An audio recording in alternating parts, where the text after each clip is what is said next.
talking with Doug Sharp, the longtime Spring Lake lacrosse coach, who has been the only member inducted in the class of 2024 for the Michigan High School Lacrosse Coaches Association. Doug has had a great career, and we're going to get a chance to learn a little bit about Doug and his program. And first of all, congratulations on the honor, and certainly one that's well deserved. Thank you. It is an incredible honor. I was blown away when I got the call from Brian letting me know that I was elected or selected to be in the Hall of Fame. It's an incredible honor and so humble. It kind of goes through your mind when Brian Comiskis, who was the head of our Coaches Association Hall of Fame committee, kind of goes through your mind. You realize how many people have contributed to your success. It's astounding. I mean, and you always joke that lacrosse is a small world, and it's just the people that give so much to the game are all we're all so intertwined. The stories you can go on and on of worked with this guy and that guy over the years, and it's just lacrosse is just special. Well, we want to start. If you look at the logo behind me, your bulk of your history has been at Spring Lake. Yep. Well, we're going to take you all the way back to the beginning of this long journey. We're going to take you back to New Jersey. Yes. Where this started. And sometimes we wonder how guys pop up on the screen, but lacrosse for you popped up on the screen at a very early age. So take us back where the origins are and how you got involved in lacrosse.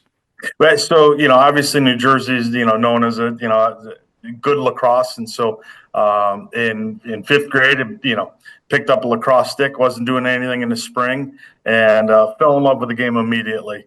And it's a passion that has never wavered in the 40 some years that I've been playing and coaching and reffing the game.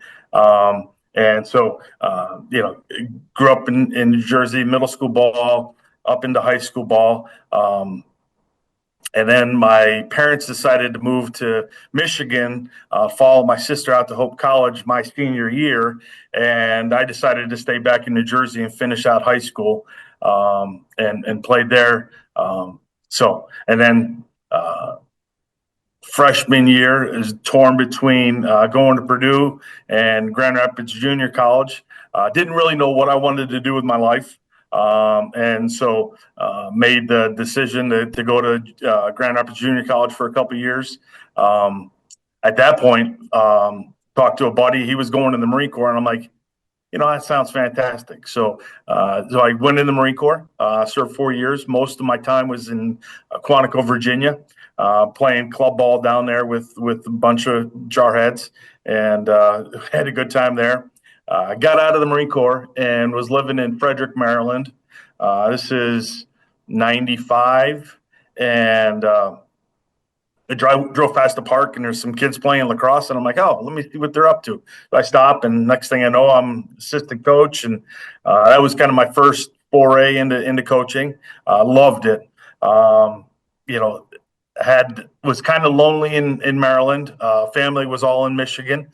So that summer decided to move out to Michigan, and I've been out in Michigan, in West Michigan, since. So moved to Grand Rapids and Forest Hills Central. And back then it was Forest Hills Central and Northern. We're looking for a head coach. So I applied, got the job. One of the co-applicants, Bruce Elder, was a guy that we'd play ball together for the Grand Rapids Shooters Lacrosse Club. And I'm like, hey, Bruce, you want to come on staff with me? And so he came on, and we had a fantastic run at Forest Hills. Let me ask you a couple questions. What high school? What high school in New Jersey? What area? 100 Central High School. Okay. So home of the Red Devils. And I should ask you, what position did you play? What did you grow up as, an offensive guy? I played defense. Okay. I just mentally, defense just made a whole lot of sense to me. I'm guessing you're a football player. I was. Yep. Played center and middle linebacker. All right. On the football team. Was going to wrestle, but I like skiing too much to give up my entire winter to wrestling. So I just skied in the winter, just casually. There was no race team. So it's about 20 minutes north of Trenton. So if you draw a line between New York and Philly, it's pretty much smack dab in the middle. So it was 45 minutes into either city. A serious lacrosse hotbed, certainly. Yeah, yeah. So our conference games, if you will, were Princeton Day, Lawrenceville Prep, Del Barton, Pingree. It's just all the it was good lacrosse. We Some of the had a best in lot the of fun. some of the best in the country, certainly. Absolutely, yeah, yeah. So now you've gone to the Marines. You've kind of gone through this whole thing. Now you end up at in Forest Hills. Wait a little bit about that. It was program had started back in the mid '80s, and had some good leadership, good start out of the gate for both East Grand Rapids and Forest Hills, and then there was some a lull in the passion for the game, I would say. My AD, when I got the job, said, I don't know if we're going to play East Grand Rapids. The last time we did, the parents got in a fight in the parking lot, and we can't have that. And at that point, it was East Grand Rapids, Forest Hills, and then Lansing, Waverly, and East Lansing were our closest competition. And everybody else was in Detroit. So, we spent a lot of time on the buses going to Detroit and Lansing to play. But Greg Tanis and I were like, hey, we have to play each other. We have to play each other probably a couple times a year. And so, we talked to our ADs to allowing us to play that game, let the cooler heads and good sportsmanship take over. And we had a great rivalry. One of the funniest stories. So we're at East Grand Rapids Maney Field, which is like one of the first turf fields in Michigan, I think. And Bruce is standing next to me, and his son, Gunnar, was like 3 or 4 at that point, was standing between us. And we were clearing the ball, and the play was coming right at our bench. And East Grand Rapids was doing a fantastic job of pressuring the ride, and the play was going to come right at us. And Bruce and I was a young guy. I didn't have kids.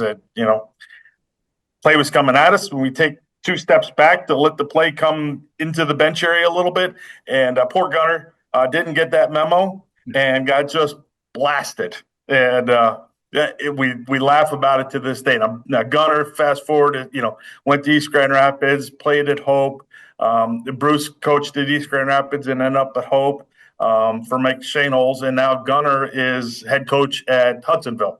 So he turned out fine. He didn't get, the love of the game didn't get diminished by the takeout check at 4 years old.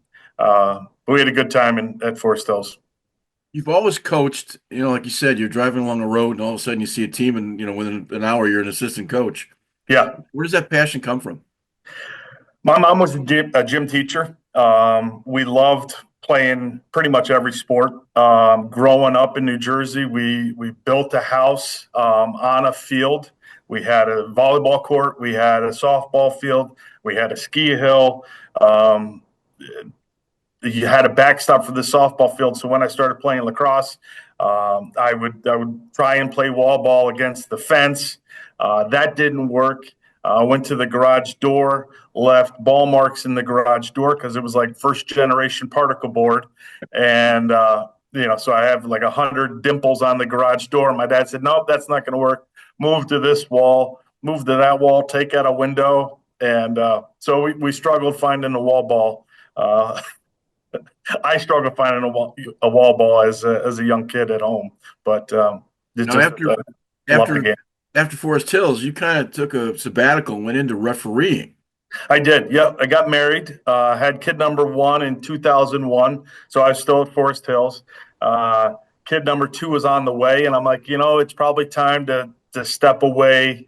The time commitment of coaching, we all know is insane. And so as a referee, I could pick and choose my nights. I could, work, 2 nights a week, 5 nights a week, depending on what was going on back home. So I refed. Bert Smith put me under his wing, and it taught me everything I needed to know about reffing. And it was eye-opening. I had played the game since a kid. I'd coached for enough time to kind of understand coaching, and then you throw on the stripes, and it's a whole different game. right? Right. I mean, the perspective is completely different, and I loved it. And I feel like when I got back into coaching, that had given me kind of a newfound love and respect for the game and everybody that was involved.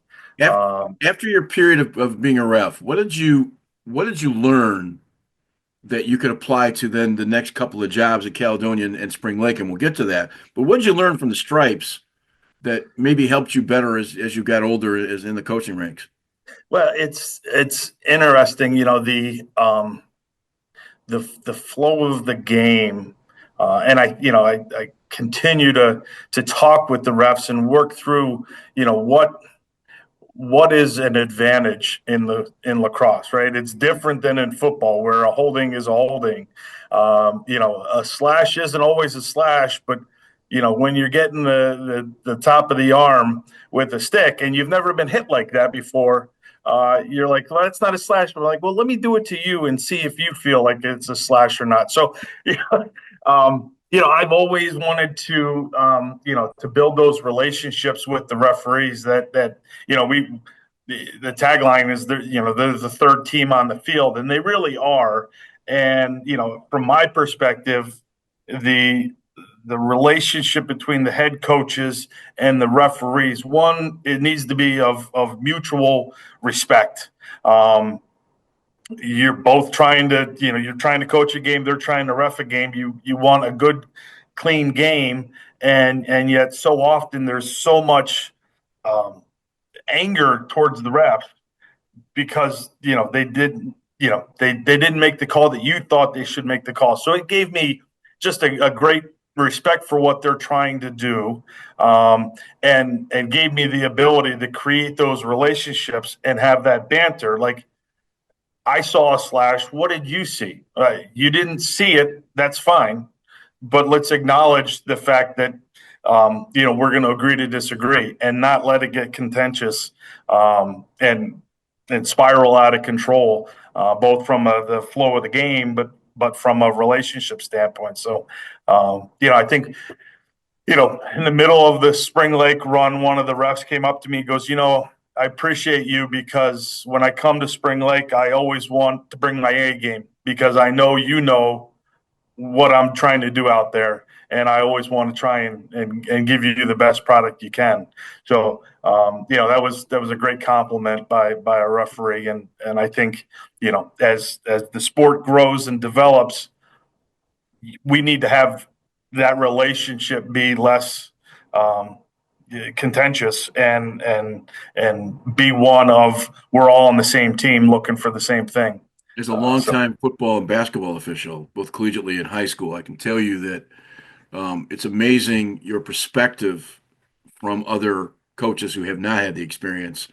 And I honestly believe that every coach should have to officiate for at least yeah, one game only, to understand the premise. And I think if they would get a much better perspective on how we treat them and how we deal absolutely. with them. You mentioned holding. You think about holding away from the ball. If it didn't have an effect on the play, I'm not going to slow the game down because I could call a penalty on every game. Right, right. And that Yeah, kind of becomes that chancellor. So you had this great opportunity to officiate. The yeah. coaching bug must have come in because I think in 2010 you end up at Caledonia for a year, if I'm not mistaken. Yeah, yeah. And it's funny. I was planning on roughing, so I was, it's late February, and Saturday morning, and I'm out going for a jog on a snow covered bike path, and I thought, you know what, is it time to get back into coaching? This was the Saturday morning. Monday at lunchtime, I get a phone call. Hey, Caledonia's head coach just got a job as an accountant on the set of Lost. He's leaving for Hawaii now, and we don't have a coach. 2 weeks before the season starts, would you be interested in coaching? And again, I had just come to the realization that I wanted to coach again. And I'm like, yeah, absolutely, I'll take the job. So I find an old player from the Forest Hills days and say, hey, you want to come help coach? And he says, yeah. So we coach at Caledonia. At the time, I was living in Spring Lake, working in Grand Rapids, coaching at Caledonia, and that's a Bermuda's Triangle of commuting. And How, I'm like, how many miles? How far is that? Just curious. it's like 45 minutes apart. in a triangle, right? And it's not Okay. quite a perfect triangle, but you can't get from one place to the. It was a long drive, especially going home after practice, Caledonia, back through Grand Rapids, back to Spring Lake. So I'm like, I'm going to coach, but I don't think I can continue spending that much time in a car on a daily basis. Right. So let's look into starting a program at Spring Lake. So And that's how it started.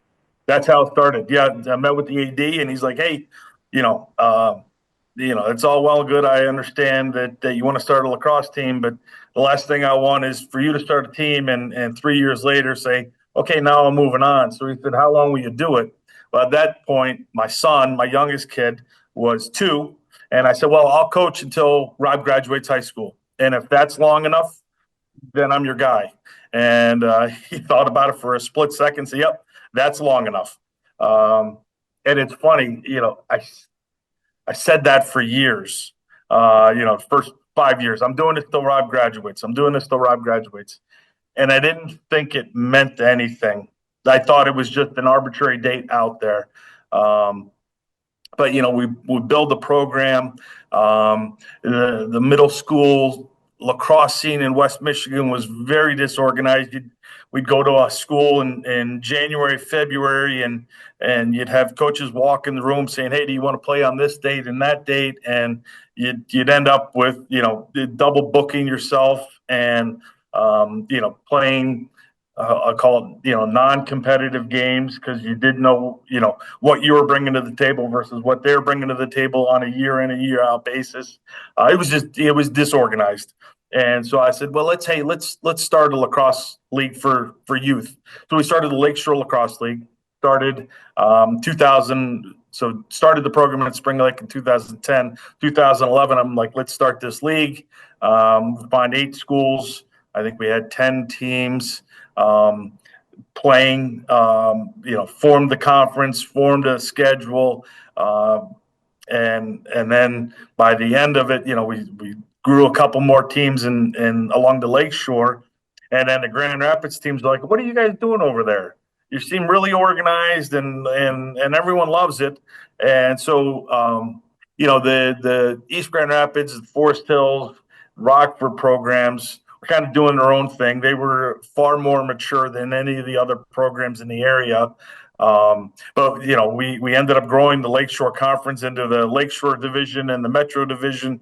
Ended up with 64 teams playing lacrosse from kindergarten through 8th grade.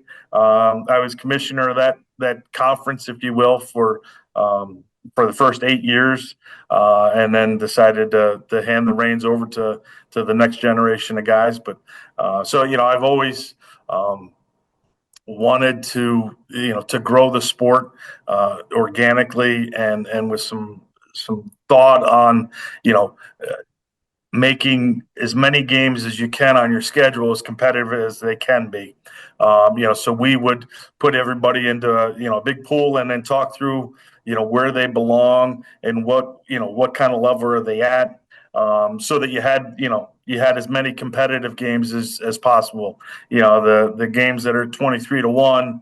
I'm not sure that the team scoring to 1 gets a lot out of it, or the team scoring to 23 get out of it. And so I think when you look at it at the end of the day, we really did give a boost to West Michigan lacrosse in building a good foundation to build on and go from there. So The west side of Michigan has been very successful building programs in a relatively short order. yeah, What is it you guys know that maybe we don't know over here? And I said over here, maybe the east side. There's more yeah, numbers here, but you guys have been um, really, really what you play very well, and you have for a long time. yeah. I think I always thought it was real important to have a good youth board or a good board. When I started the Spring Lake program and did this at Forest Hills and Caledonia as well, get a good board that was aligned with the vision of what we're trying to accomplish, which is pass along the passion of the game.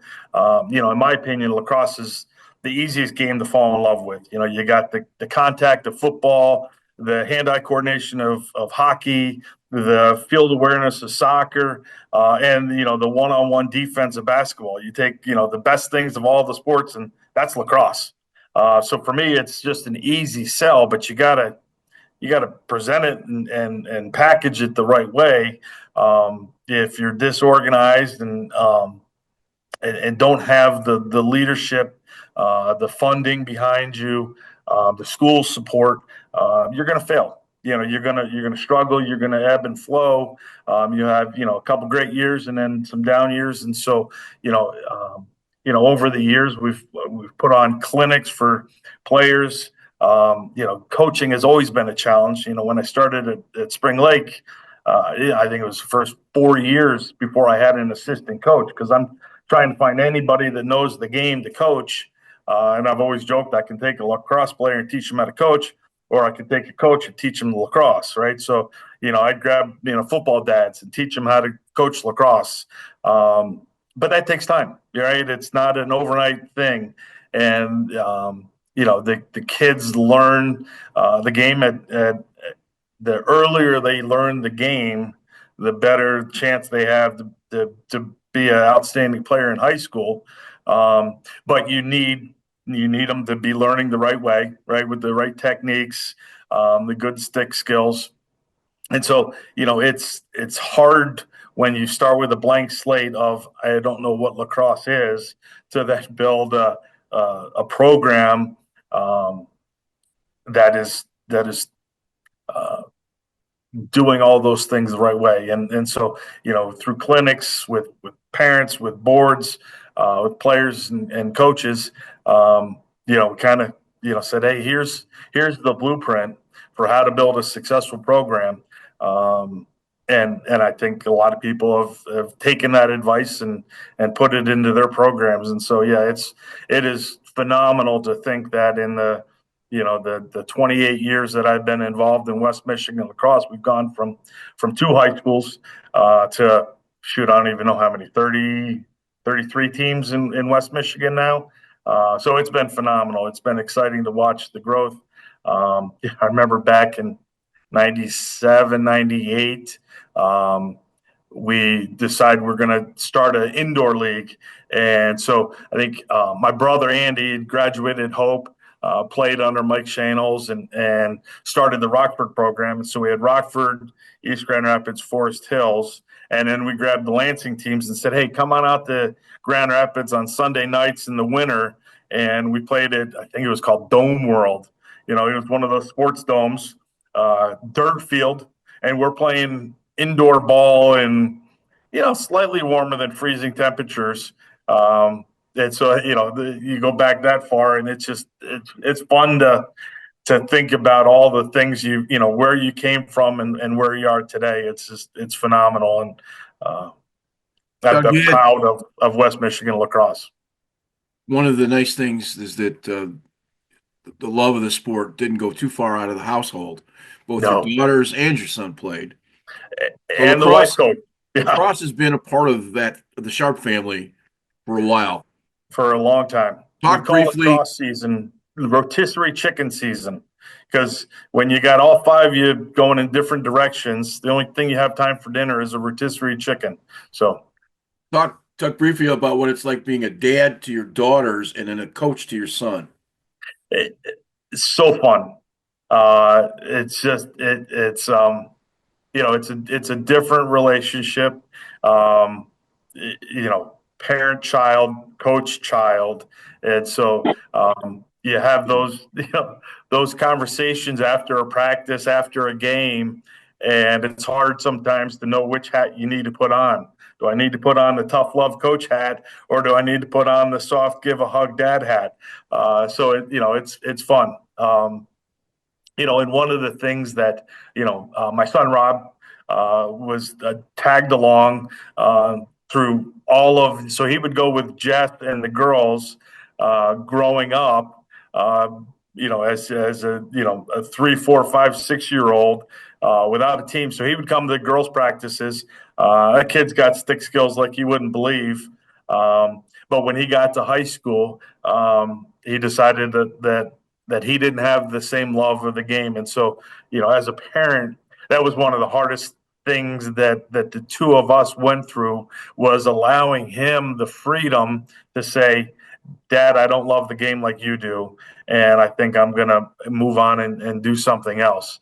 It was hard. A lot of tears were shed on both of us, but you can't force passion, right? Passion has to come from within, and everyone's different. So it's been um, it's been fun letting my kids fall in love, and then at some point, two out of the three kind of fell out of love with the game and fell in love with other things. So it's been it's been a challenge, but one that no regrets on. And again, briefly, the glue that held it together was the loving wife that was back at home taking care of all this. Talk a little bit about her Oh, commitment to all of the things you've done. she has been a trooper for years and years and years. From watching us, show up at Hope College to play their squad, and just everybody dropping their shorts and putting on their athletic cups, and open field, and playing a game, to traveling out to the Vale Lacrosse Shootout. My brother was the webmaster for them for many years, and my other brother lived in Colorado, so we would take the whole family out and go to Colorado for a couple weeks in the summer, and somehow we'd end up at Vale and watch days and days of lacrosse. The funny story. So we were out at Vale. The afternoon showers that always roll through Colorado rolled through a little lightning storm, so they paused play. We're like, all right, we got three kids and two strollers and whole bags of stuff, and what are we going to do? Well, we decide we're going to kill the rain delay by going to Sports Authority, right? The old sporting goods shop like Dick's is now, and we had driven out to Colorado, so we had our own vehicle. We were traveling like a ragtag, young family of five. And my daughter, my oldest, who was probably 7 or 8 at the time, says, "Hey, Dad, can I get this hula hoop?" And I'm like, "Well, that hula hoop's as tall as you are. Let me see if you can hula hoop it." And so she throws it around her waist, starts hula hooping. I'm like, "All right, let's get it." And we go down and find Jess and the other two kids. And Jess says the same thing. "You can't buy that hula hoop. It's too big." I'm like, "Lauren, show her." She throws the hula hoop on and and starts hula hooping. Gary Gate walks by and he's like, "Holy cow. What are you doing, kid?"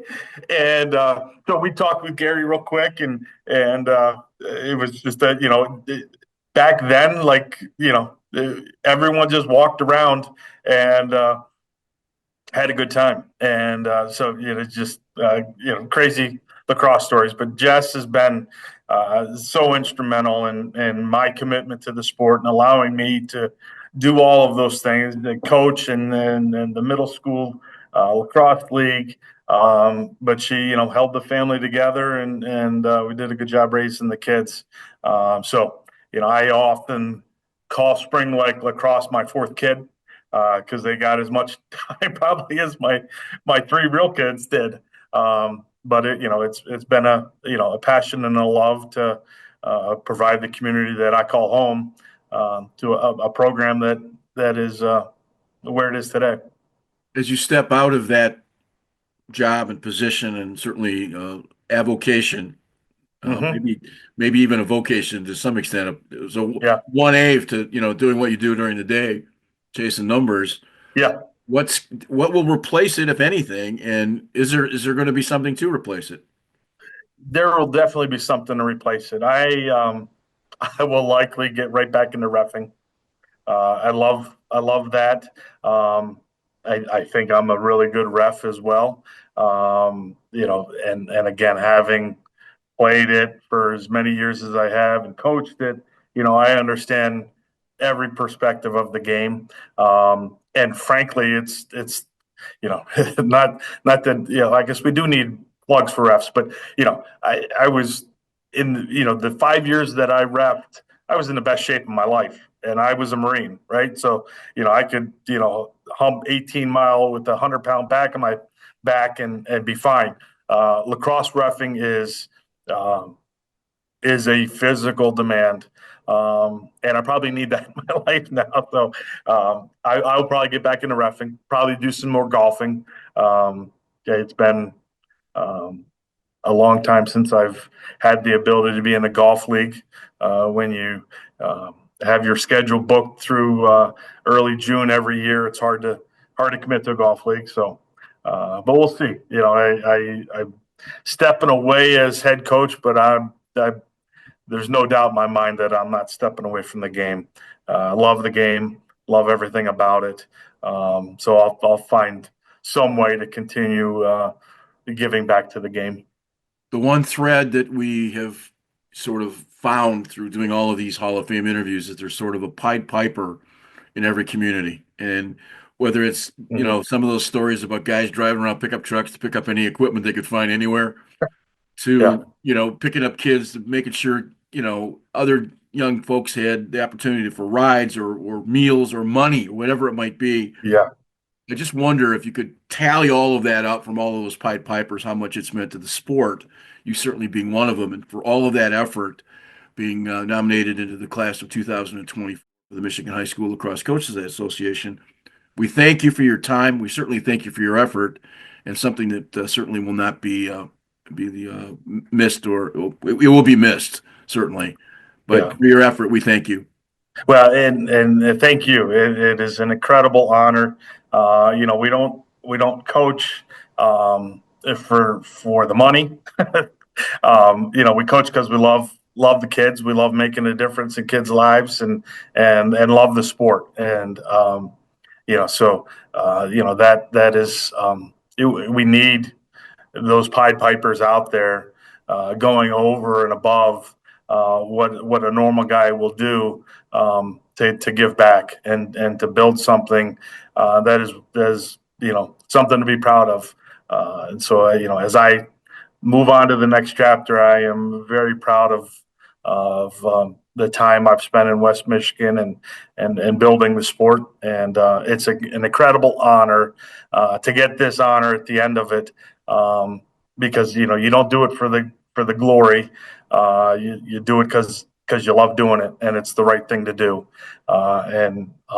So thank you. Appreciate it.